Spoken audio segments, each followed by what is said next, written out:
she was a young woman that she was married very young to a man who was much older than her. And without giving details, if I remember correctly, it was, teens, mid-teens.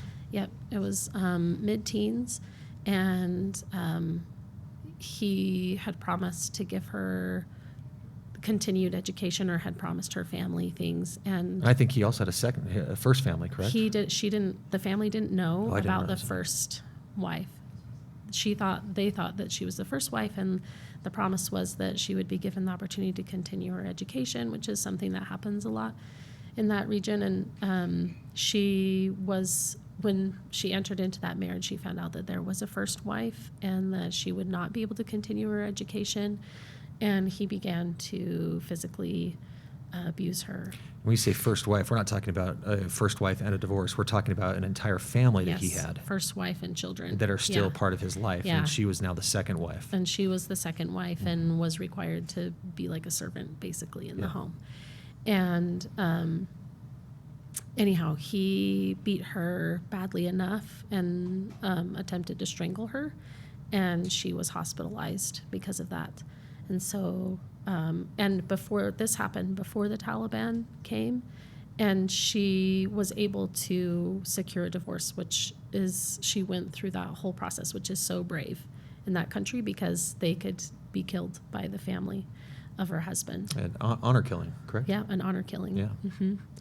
And she was a young woman that took that opportunity to try to continue her education, and she became a stewardess.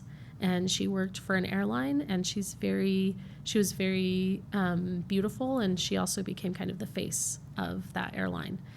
And that was a real shame to her ex-husband's family. They were not happy with her. They didn't think it was an honorable profession or something that she would be doing. And even though they are divorced at this point, yes, and it is the extended family.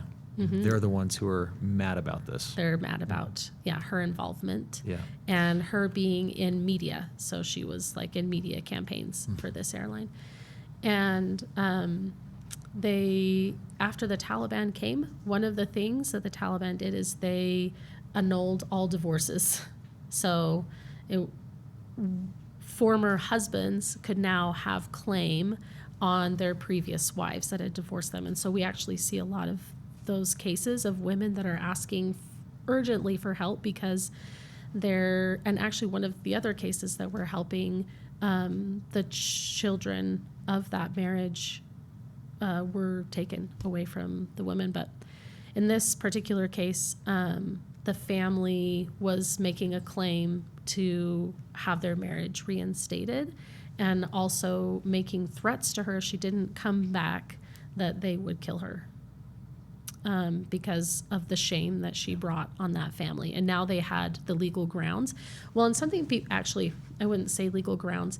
People don't understand that there is no rule of law in Afghanistan. There is no true legal system. It's all, there was previously a court system and a legal process, but now it just depends on who the local leader is, and you're kind of at the whim of whoever decides you've broken a law that they created, right. If that makes sense. So, this young woman was in danger, in real peril from her previous in-laws. Yeah.